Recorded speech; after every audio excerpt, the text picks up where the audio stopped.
एक दिन पहाड़ पर एक बूढ़ा व्यक्ति चढ़ रहा था।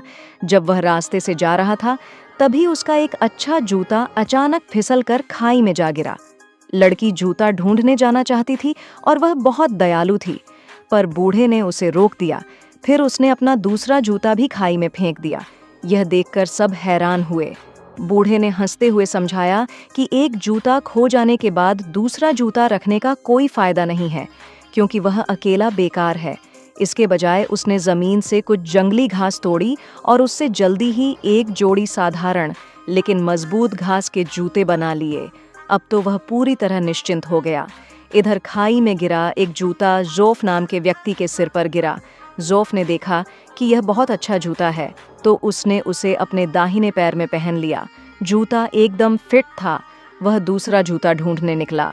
दूसरा जूता एक बूढ़े व्यक्ति छायाओं की टोकरी में गिरा था। छायाओं ने उसे अपने बाएं पैर में पहना और देखा कि वह भी बिल्कुल फिट है। वह भी दूसरा जूता ढूंढने निकला। दोनों एक दूसरे से टकरा गए और देखा कि एक ही जोड़ी के जूते उनके पास हैं। इस बात पर दोनों में झगड़ा शुरू हो गया।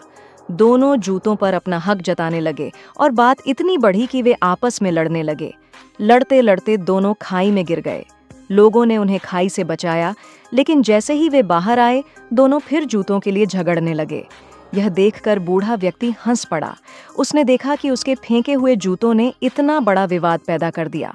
वह दोनों को सबक सिखाना चाहता था। उसने कहा कि वह तय करेगा कि जूते किसके होंगे। वह दोनों को अपने स्कूल ले गया, जहां वह एक विद्वान शिक्षक था। वहां उसने दोनों के पैर एक साथ बांध दिए और कहा कि जो पहले हार मान लेगा, जूते दूसरे को मिलेंगे। पैर बंधे होने की वजह से दोनों को एक साथ चलना पड़ा, लेकिन वे आपस में तालमेल नहीं बिठा पाए। वे सीढ़ियों से गिरे तालाब में गिरे और खाना खाने के लिए दरवाजे में घुसते समय दरवाज़ा तोड़ दिया। खाने का समय निकल गया और उन्हें भूखे रहना पड़ा। कई दिनों तक ऐसा ही चलता रहा।